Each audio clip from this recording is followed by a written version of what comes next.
Hemos dicho respecto a todo lo que vamos a estar viendo,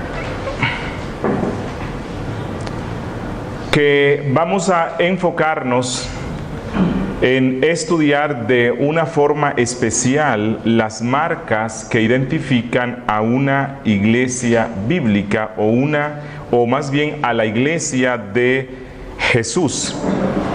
Ya hemos aclarado que cuando hablamos de las marcas de una iglesia bíblica no estamos refiriéndonos a una denominación en particular, sino a toda la iglesia de Jesús, la cual está esparcida en el mundo y la cual puede ser visible por medio de congregaciones locales. No hay una denominación en particular como hace el catolicismo romano, el cual se atribuye para sí mismo la exclusividad de ser la única iglesia de Jesucristo.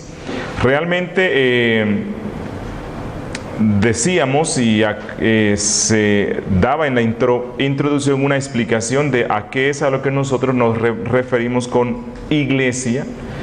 Y vuelvo a insistir, no es una denominación en particular, aunque la iglesia de Cristo puede estar dentro de cada una de estas denominaciones. Decíamos que no es una organización, no es un edificio, pero sí es la asamblea de todos aquellos que han sido llamados por Jesucristo. Explicábamos que el término iglesia es una transliteración que se hace del griego, y al ser una transliteración muchas veces se pierde el sentido o el significado del término transliterado. Por lo tanto, muchos cristianos cuando hablan de iglesia piensan en un edificio o en una denominación en particular con una jerarquía, pero realmente iglesia, como ya hemos visto, viene del griego eklesia, el cual está compuesto por un prefijo ex, que significa fuera o externo, y kaleo, que es un verbo, el cual significa llamar. Por lo tanto, eclesía en el sentido bíblico o cristiano se refiere a todas aquellas personas que han sido llamadas por Cristo fuera del mundo para que vivan para su gloria. Vamos a repasar algo más de lo que hemos visto. Hemos dicho e insistido que al conocer y ver las marcas distintivas que deben caracterizar a una iglesia bíblica, y si nosotros descubrimos que nuestras congregaciones tienen algunas de esas marcas, esto no nos debe conducir al orgullo, porque el hecho de pertenecer a una iglesia bíblica no significa que necesariamente somos salvos. O el hecho de que que alguien pertenezca a una iglesia que no es tan saludable bíblicamente, pero tiene por lo menos las marcas mínimas, no significa que va a ser condenado.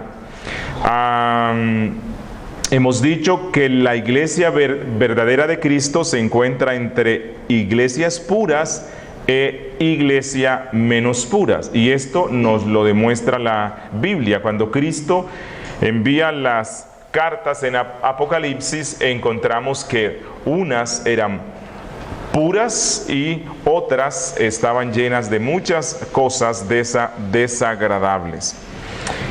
Algo que no dije en la introducción, y creo que es bueno recordarlo, aunque la iglesia bíblica se caracteriza por un culto bíblico, con una liturgia bíblica, con una música bíblica o solemne, no obstante, los aspectos externos de cómo se hace la liturgia o la música que se use no necesariamente nos dicen si la iglesia es pura o no es. Hay congregaciones donde tienen un culto solemne, como los mormones, pero ellos no son una iglesia, ni siquiera son bíblicas, ¿cierto? Hay otros grupos donde la música y el culto es un poquito extraño para uno y la música es más bien una música carnavalesca y el baile y otras cosas. Es un culto desordenado. No obstante, si tienen las marcas mínimas, son iglesia de Jesucristo. En una próxima sesión vamos a estar viendo la importancia de un culto bíblico con una música bíblica y elementos que sean bíblicos, pero los elementos externos del culto no necesariamente garantizan que sea una iglesia bíblica. Hemos dicho que es importante considerar las marcas que identifican a una iglesia bíblica, porque esto es importante para nuestra salvación y para nuestra santificación. Entre más bíblica sea la iglesia donde yo estoy asistiendo, entonces hay más posibilidades de que yo tenga la plena conciencia de que realmente he conocido el evangelio bíblico, el cual es el que me conduce a la salvación, y tengo más posibilidades de crecer en santificación. No dando a entender esto que si alguien se congrega en una iglesia que tiene las marcas mínimas pero que no es pura o que no es tan pura, no significa que no conozcan a Jesucristo, no significa que no vayan a crecer en santificación, pero muchos son los privilegios de los cuales ellos se pierden. Hemos dicho que es importante conocer e identificar las marcas de una iglesia bíblica, porque algunas iglesias que se llaman cristianas hoy día son sinagogas del diablo. A la misma vez, hemos dicho que es importante conocer las marcas de una iglesia bíblica, porque muchos se confunden al recordar la historia de su propia denominación, y a lo mejor hace 100 años o más años esta era una denominación bíblica, pero hoy no lo son. ¿Y cómo ellos pueden darse cuenta? Por las marcas que la misma Biblia da. Y otra razón, es importante conocer las marcas porque algunos creyentes han sufrido en medio de esas iglesias que no son más que sinagoga de Satanás. Hoy no quieren conocer nada sobre Cristo, nada sobre la fe. Y es importante que nosotros le demos la instrucción de que hay una distinción entre iglesias de Cristo, iglesias que no lo son. Ok, creo que ya con este resumen vamos a continuar hoy con nuestro tema que continúa, pero antes vamos a invocar el nombre de nuestro Dios, el nombre de Cristo, para que sea Él quien nos guíe. Bendito Dios, Padre nuestro que estás en los cielos, gracias porque nos das una vez más esta oportunidad de estar reunidos, dispuestos a conocer más acerca de tu novia, acerca de tu esposa, acerca de ese organismo vivo por el cual tú derramaste tu sangre, el cual ha sido el objeto precioso de tu infinito amor y de tu gracia.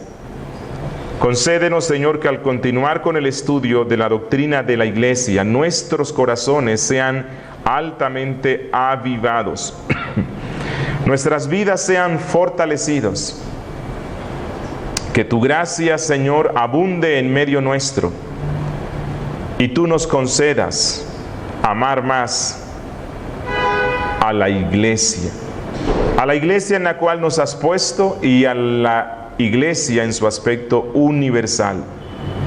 Que luchemos por su santificación, que luchemos por su crecimiento, que dispongamos nuestras vidas para el servicio a ti en medio de la iglesia que tú has comprado.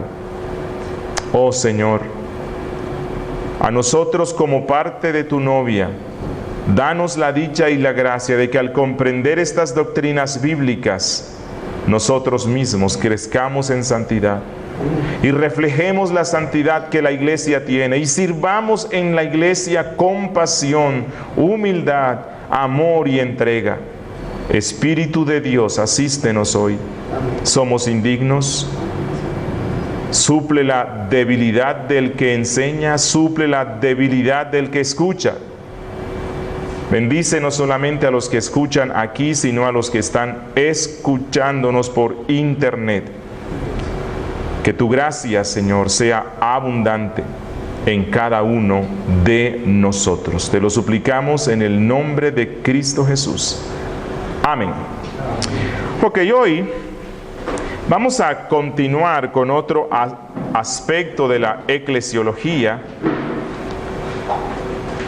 luego de haber visto ya las tres marcas fundamentales o esenciales por las cuales puede conocerse si una iglesia local es bíblica o no, si es de Cristo o no. Vuelvo a insistir en esto.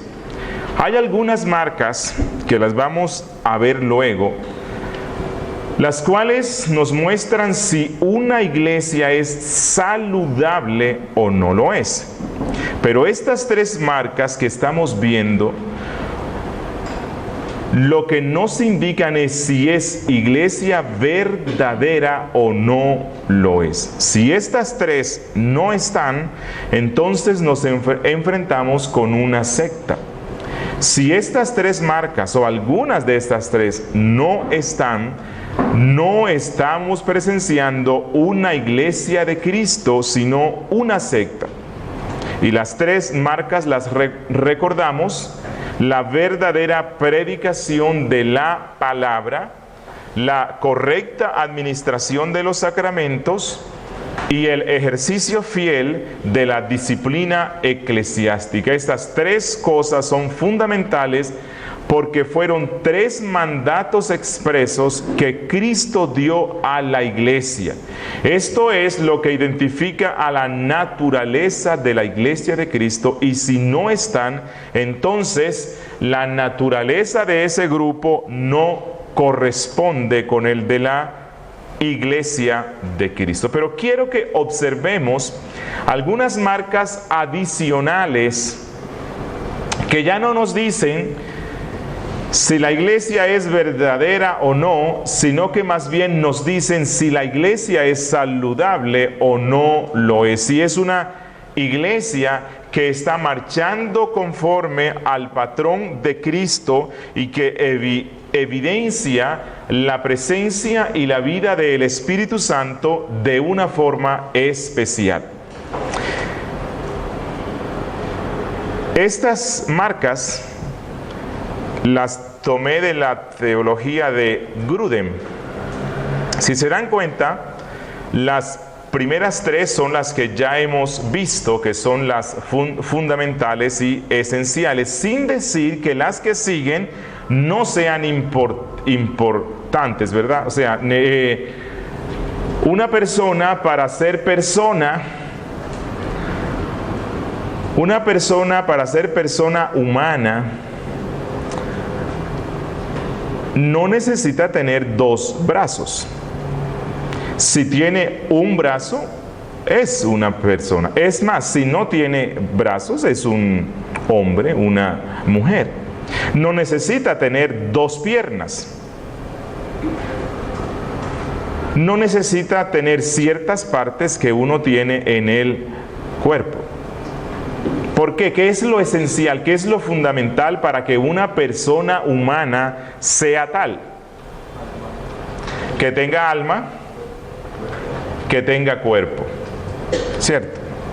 Eso es lo esencial. Si no tiene eso, si no tiene alma, bueno, no es una persona humana. Si no tiene cuerpo, no es una persona humana. Pero no es necesario que tenga dos brazos o dos piernas para que sea tal.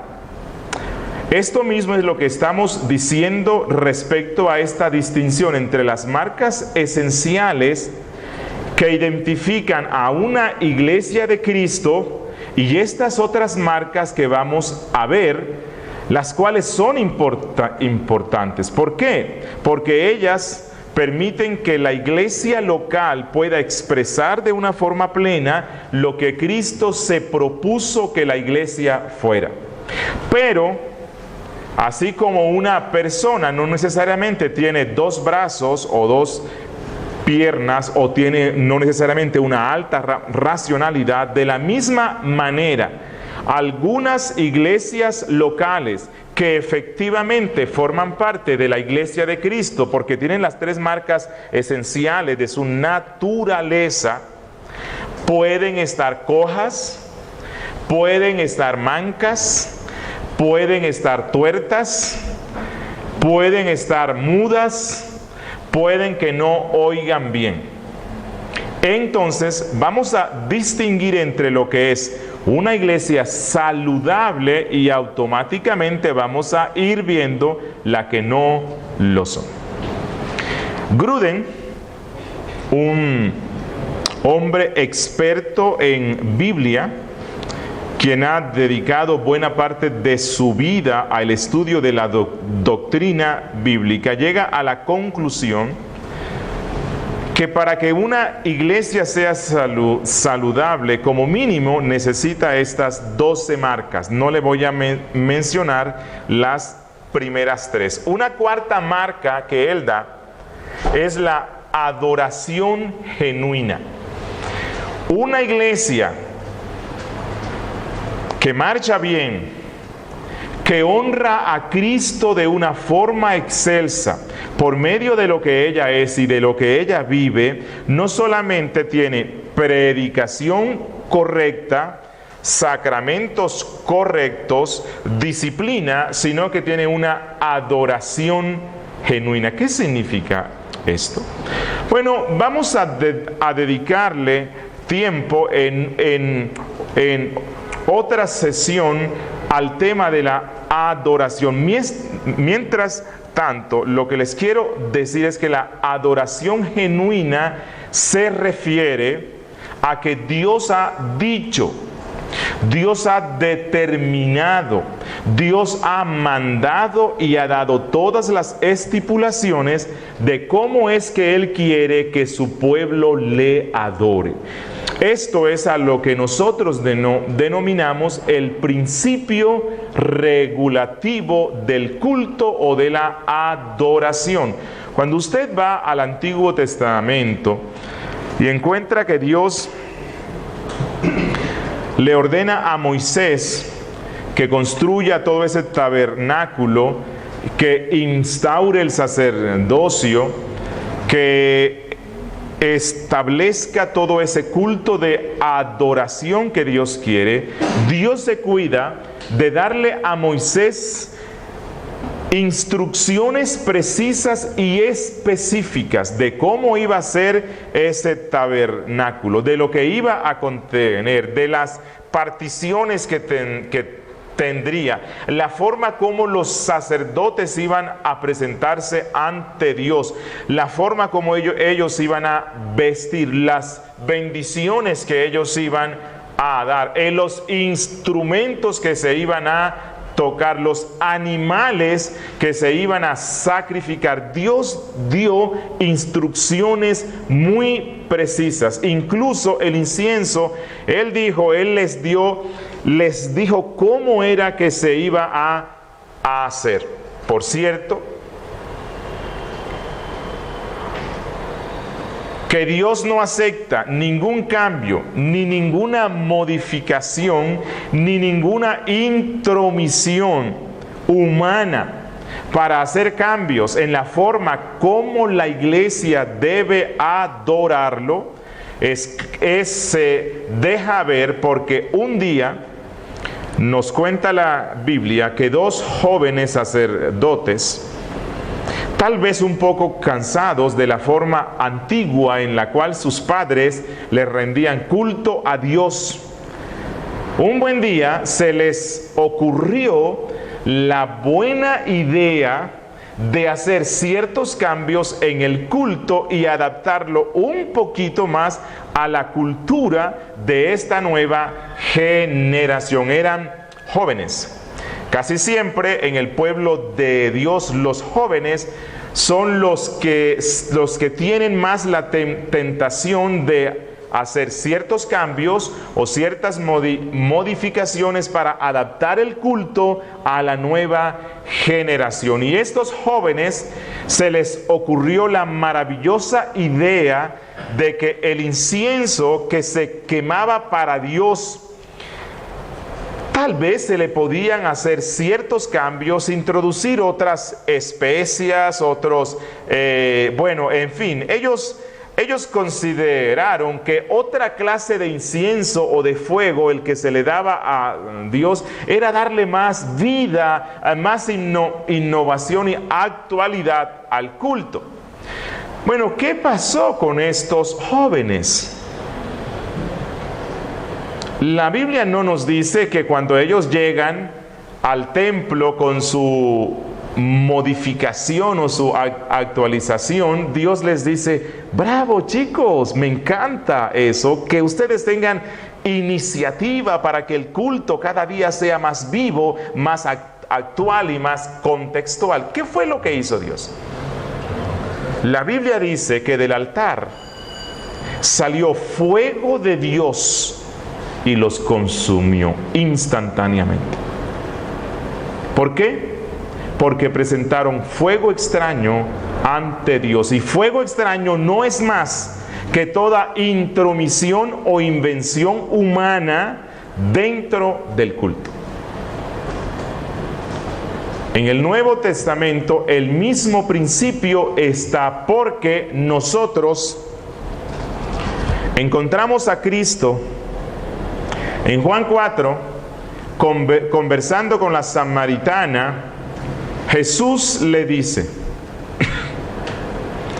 a partir de hoy no se adorará ni en este monte ni en el templo, sino que los verdaderos adoradores adorarán en espíritu y en verdad. Y cuando él dice en verdad, es conforme a los principios que Dios da, conforme a la verdad del evangelio, no conforme a lo que cada uno piense que deba ser. Por lo tanto, si nosotros deseamos practicar una adoración genuina, necesitamos ver en qué consistía y cuáles eran las partes del culto de adoración que los apóstoles practicaron y conforme a las instrucciones que ellos dieron.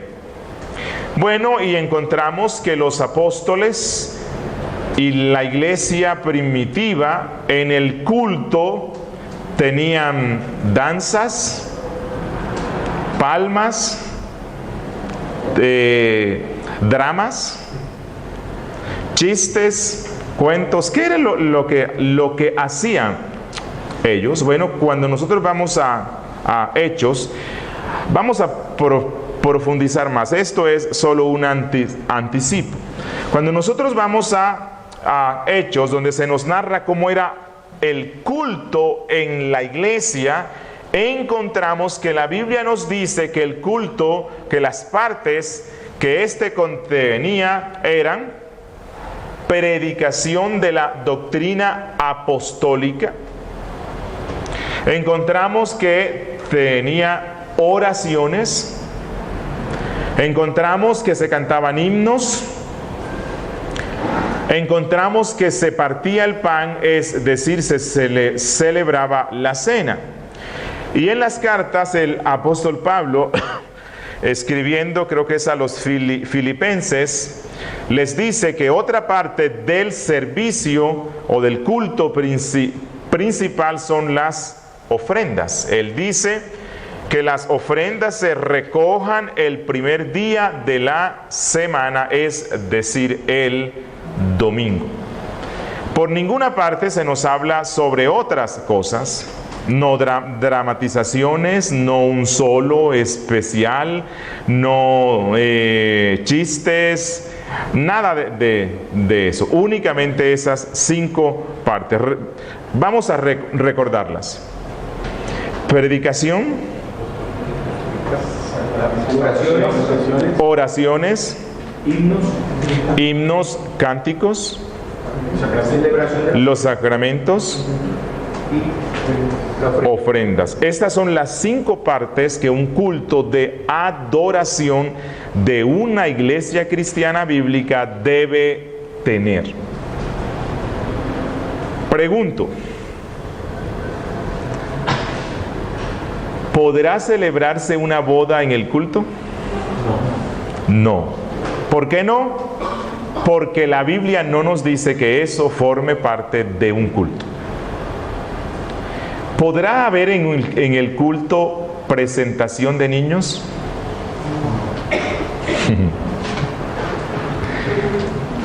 Vuelvo a repetir por si no me escucharon. ¿Será correcto y bíblico que dentro del culto haya un rito o ceremonia a la cual se le llame presentación de niños? ¿Quién dice que sí?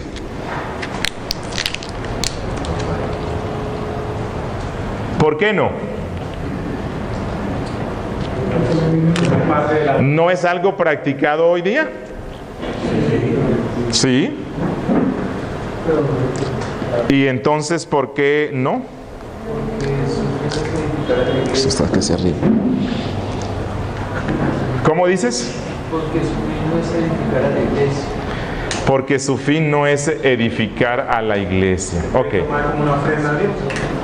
Se puede tomar como una ofrenda a Dios.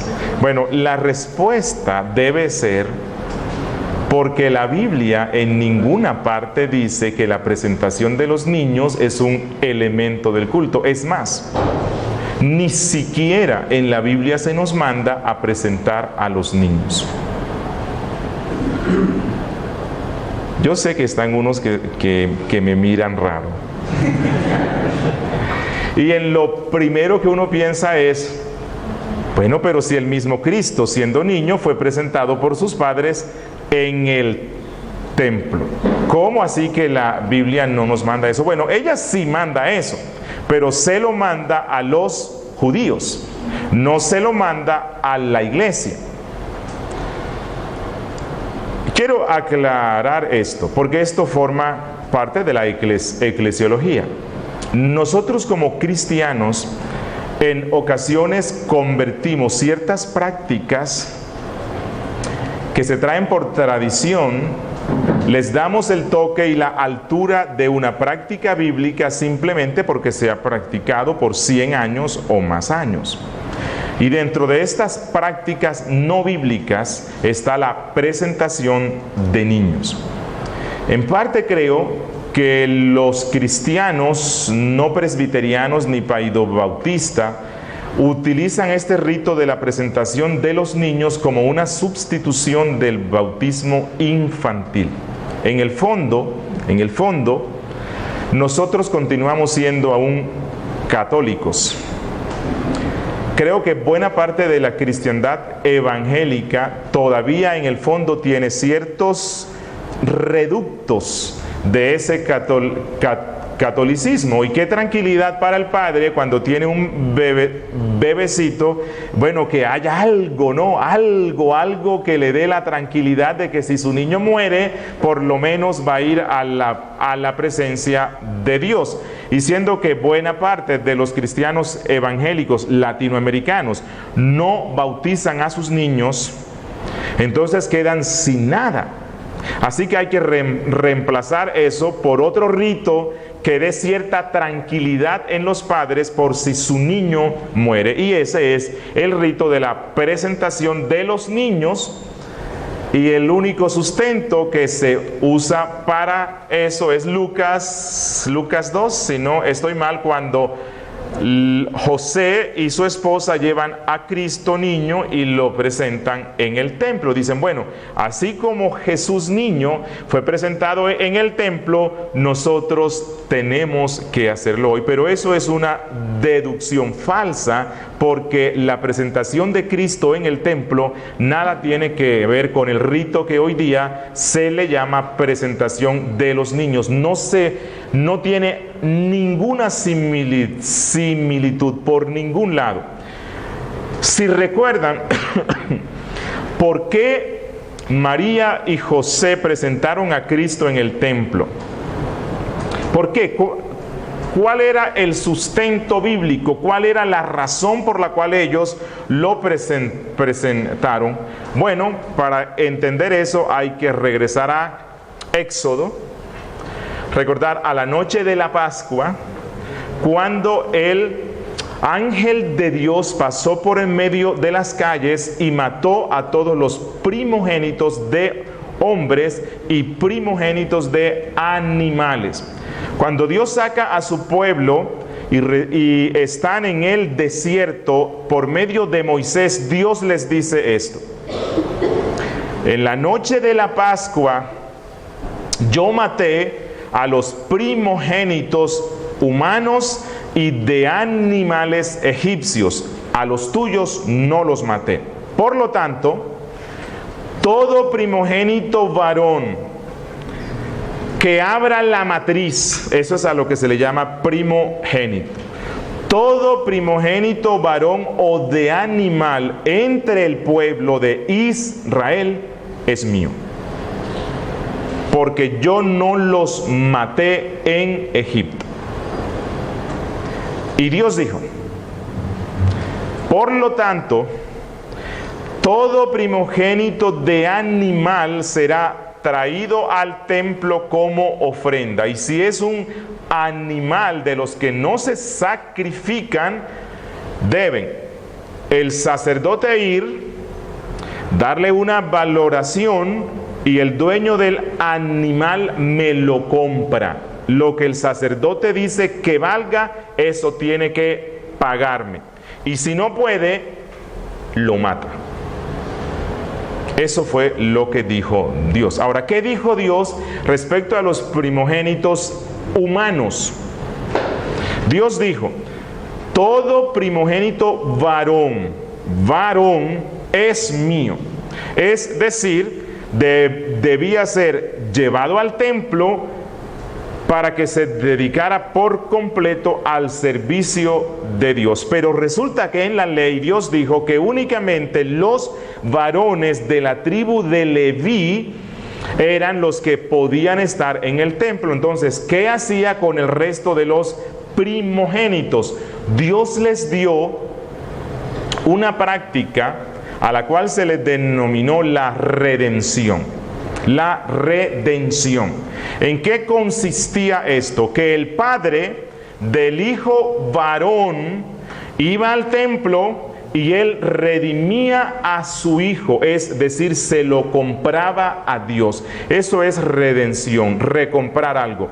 Él le compraba a su hijo a Dios. ¿Cómo? Debía presentar unas ofrendas. Si era muy pobre, la ley decía que debía presentar unos palominos, que fue lo que hizo José, porque ellos eran pobres. Cuando José y María van al templo a presentar a Cristo, es para redimirlo. Yo prediqué algo sobre ese texto y denominé a la predicación Redimiendo al Redentor. Porque eso fue lo que se hizo allí. Sus padres lo estaban comprando conforme a la ley. Digo yo, pregunto, ¿hay alguna similitud entre las bases doctrinales de la presentación de los niños en el Antiguo Testamento con ese rito que se practica hoy, que se le llama presentación de los niños? No la hay, por ningún lado. Simplemente es un rito que ha sido una intromisión humana dentro del culto. Adoración genuina es que en el culto únicamente se está haciendo y en la actitud apropiada lo que Dios manda. Y eso se refiere a otras cosas más, pero vamos a profundizar más en una próxima sesión. Gruden dice que otra marca que identifica a una iglesia saludable es la oración eficaz.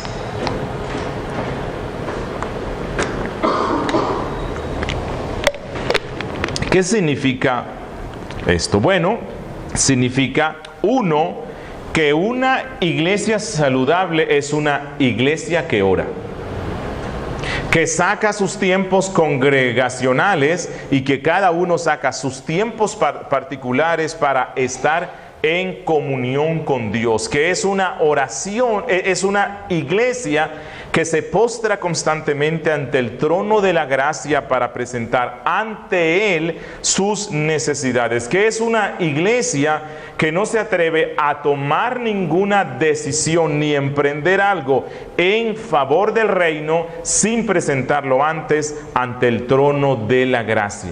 Pero oración eficaz significa oración bíblica, que se ora en espíritu y en verdad. Y orar en espíritu es orar conforme al Espíritu Santo. Y orar conforme al Espíritu Santo no es orar conforme a las imaginaciones de una mente entusiasta o exaltada, la cual confunde sus propios deseos, sus propios pensamientos, sus propias ilusiones con lo que el Espíritu Santo dice. No, orar en el Espíritu es orar conforme el Espíritu guió a los escritores de la Biblia a orar. Orar en el Espíritu es orar conforme a la palabra del Espíritu, que es la Biblia.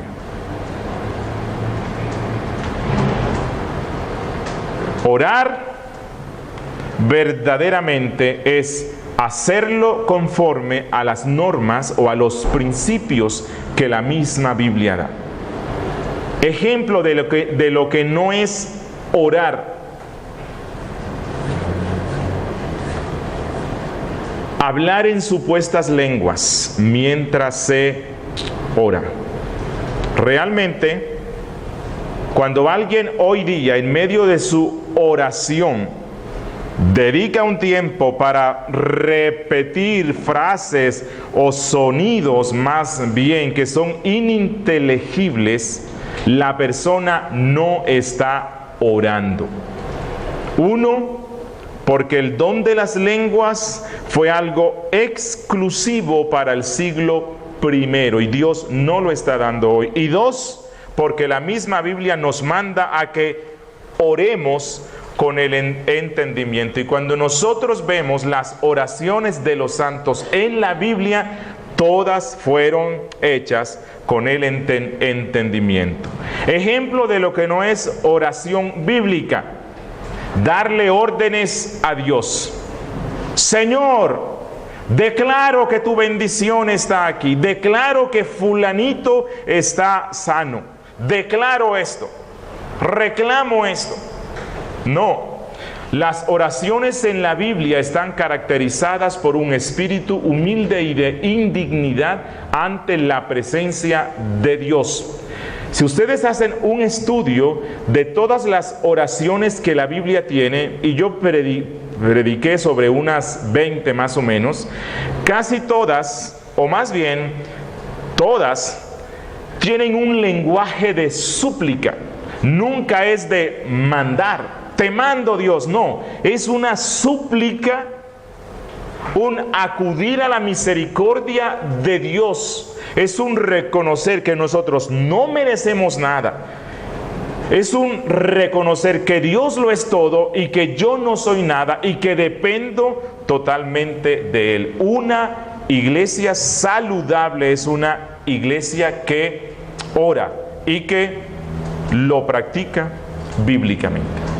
Sexto, Gruden adiciona que una iglesia saludable es una iglesia que practica las misiones. Es una iglesia que evangeliza, que hay un testimonio efectivo de Cristo al mundo, que ella no se encierra en sí misma, que sí tiene una vida comunitaria, que sí tiene una vida interna de comunión y crecimiento con Dios, pero que esta iglesia es consciente que una parte fundamental de la misión que le ha dado Dios en este mundo precisamente es llevar el Evangelio de Cristo a todas las personas para que ellos puedan conocerle, que es nuestra responsabilidad que muchos de los elegidos de Dios conozcan a Cristo por medio de nuestra evangelización. Pero quiero también aquí aclarar algo. Hay una evangelización que es bíblica y hay otra que no lo es. Está una que se ajusta a los principios que la Biblia da y está otra que está distorsionando lo que es la presentación del Evangelio.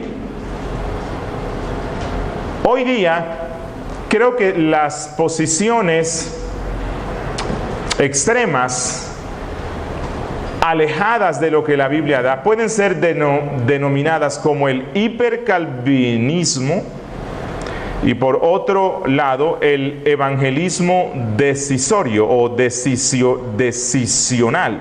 Son dos polos opuestos que están en contra, creo yo, están en contra de lo que es el evangelio bíblico. Hipercalvinismo, ¿eso qué es? Bueno, es esa interpretación que nos dice que siendo que Dios ha predestinado quienes van a ser salvos, y siendo que es Dios quien convierte al alma, y que el ser humano no puede cambiar el decreto de Dios, entonces, si es Dios quien predetermina y elige a los que han de ser salvos, si es Dios quien los llama eficazmente para que vengan a Cristo, si nadie podrá resistir la gracia del Espíritu Santo cuando llama, entonces yo no puedo hacer nada para cambiar el destino de las personas. Eso es a lo que se le llama fatalismo. Fatalismo es aquel que cree en la doctrina de la predestinación y se olvida de la responsabilidad humana. Hay unos musulmanes que se identifican con esto, y si un hermano, hijo, padre cae en un pozo y está que se muere, ellos no lo sacan, porque ellos dicen, es que Dios predestinó eso. ¿Cómo voy a cambiar yo lo que Dios predestinó?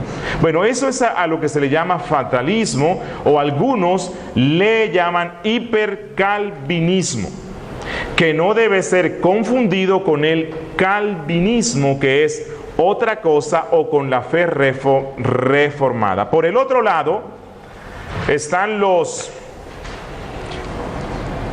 que exaltan más la responsabilidad humana y se van a esa otra posición, y ellos dicen, no, Dios no ha predestinado nada.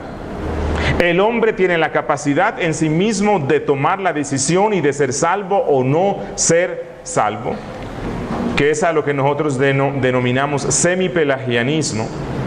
Entonces, siendo que cada quien tiene la responsabilidad y la capacidad de poner su fe en Cristo, entonces simplemente lo que necesitamos es decirles a las personas que tomen la decisión por Cristo, que ellos repitan una oración y entonces así van a ser salvos. Y al hombre se le dice, tú puedes venir a Cristo, si tú quieres, puedes. Y este evangelismo se convierte en técnicas humanas con el fin de convencer racionalmente a las personas para que tomen una decisión por Cristo. Los dos polos se alejan de lo que es el evangelio bíblico.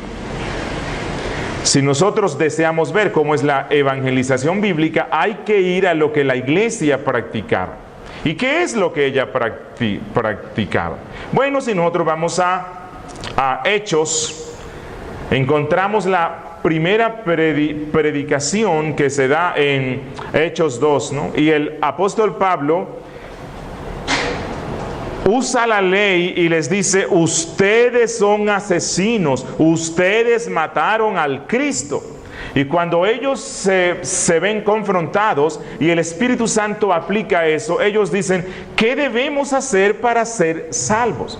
Si se dan cuenta, los apóstoles nunca instaron a nadie para que tomara una decisión como intentando convencerlo de que si hacían esto era por una decisión personal, porque ellos mismos tenían la capacidad para hacerlo. No, ellos lo confrontan y le presentan en el estado de muerte en el que están. Y cuando ellos ven que el Espíritu Santo está obrando en el alma y que ellos se ven a las puertas del infierno y dicen: ¿qué debemos hacer para ser salvos? Entonces ellos dicen: arrepentíos y creed en el Evangelio. Creed no es simplemente repetir una oración. Creed es una convicción interna de corazón en que Cristo es su Salvador. Quiero terminar ya esta parte mostrándoles 8 en Juan. Vamos a ir a Juan 8. O más bien, antes Juan 2. En Juan 2, quiero mostrarles los errores que se cometen hoy en el evangelismo. En Juan 2 se nos narra la purificación del templo, y cuando muchos vieron ese milagro que hizo Cristo de presentarse en el templo solo y echar a todos los mercaderes y que nadie se le opusiera, y luego hizo milagros, dice en el verso 23: estando en Jerusalén en la fiesta de la Pascua, muchos creyeron en su nombre. Miren lo que el texto dice: muchos creyeron en su nombre, viendo las señales que hacía. Pero en el verso 24 hay algo extraño. Dice: pero Jesús no se fiaba de ellos porque conocía a todos. ¿Qué significa esto? Que mientras algunas personas creen en Dios, Dios no cree en ellos. Sí. Y parte del evangelismo que se practica hoy es así. Se lleva a la persona a una fe superficial, a una fe que no es genuina, a una fe basada en una presentación flexible y vacía del evangelio, donde la ley no se expone, donde a la persona no se le pone a las puertas del infierno, donde simplemente se le dice con una sonrisa bien grande: Dios te ama y tiene un plan maravilloso para tu vida. Bueno, ¿quién no dice sí? Claro que sí, yo creo. Mire, es Cristo quien estaba predicando aquí. Y a pesar de que era Cristo, haciendo milagros reales, no fingidos ni falsos como los que se dan hoy. Eran milagros reales, el Hijo de Dios predicándoles, y algunos tenían una fe falsa. Allí dice: muchos creyeron en Él, pero Cristo no creía en ellos. Tenían una fe falsa. Y el mismo Juan, capítulo 8, ya voy a terminar.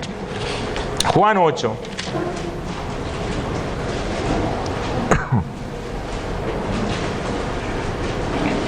Verso 30. Dice, Juan 8:30: hablando él estas cosas, muchos creyeron en él. No se olviden de esta frase. Muchos creyeron en él. Verso 31. Dijo entonces Jesús a los judíos que habían creído en él: Verso 32, conoceréis la verdad y la verdad os hará libres. Verso 37, sé, ¿a quién le está hablando él? ¿Que qué? Que habían creído en él. Sé que sois descendientes de Abraham, pero procuráis matarme porque mi palabra no haya cabida en vosotros. Verso 41. ¿A quién le está hablando Cristo? A los judíos que habían creído en él. Vosotros hacéis las obras de vuestro padre. Entonces le dijeron, nosotros no somos nacidos de fornicación. Un padre tenemos que es Dios. Jesús entonces les dijo, si vuestro padre fuese Dios, ciertamente me amaríais, porque yo de Dios he salido y he venido. Y verso 44, ¿a quién le está hablando Cristo?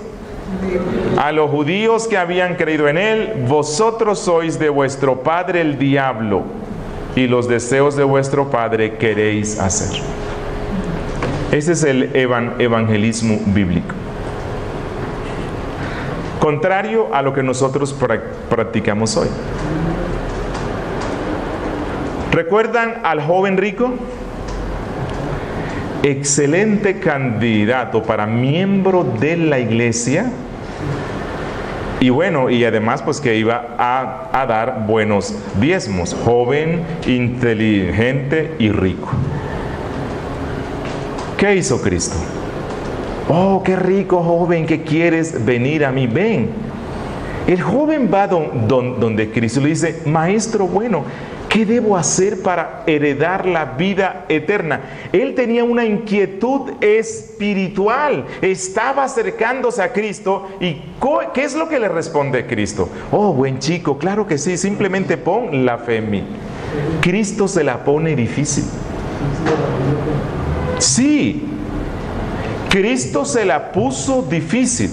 Si un joven rico va donde un pastor de esta línea, de este evangelicalismo que hay hoy, lo que le decimos es, claro, buen muchacho, firma aquí y repite conmigo esta oración. Y ya todo está bien. Cristo le pone trabas. Y Cristo dice, bueno, ¿tú quieres heredar la vida eterna? Guarda la ley de Moisés, los 10 mandamientos. Pero ¿qué respuesta es esa, Cristo? ¿Qué respuesta, no? Guarda los mandamientos. Y encima, vende todo lo que tienes y dalo a mi ministerio. No. Vende todo lo que tiene y siémbralo en mí. No, vende todo lo que tiene y dalo a los pobres. Jesús dijo que la puerta que conduce al reino de los cielos es una puerta ¿qué? Angosta, estrecha, y pocos son los que la hallan. Y algunos que están intentando entrar, la Biblia nos muestra que Cristo y los apóstoles le pusieron trabas. ¿Por qué? Porque Cristo mismo dijo que es necesario primero considerar el costo. Creer en el Evangelio tiene un costo, andar en el Evangelio tiene un costo, pero hoy día el evangelicalismo moderno quitó todo costo y nos hemos esforzado tanto por ampliar la puerta para que todos quepan, que ya esta es una puerta ancha. Y esa puerta ancha del evangelicalismo que hay hoy no conduce a la salvación, conduce al infierno. Así es. ¿Sí? Entonces, evangelismo bíblico es una cosa distinta a algunas formas de evangelizar o de hacer misiones que se usan hoy.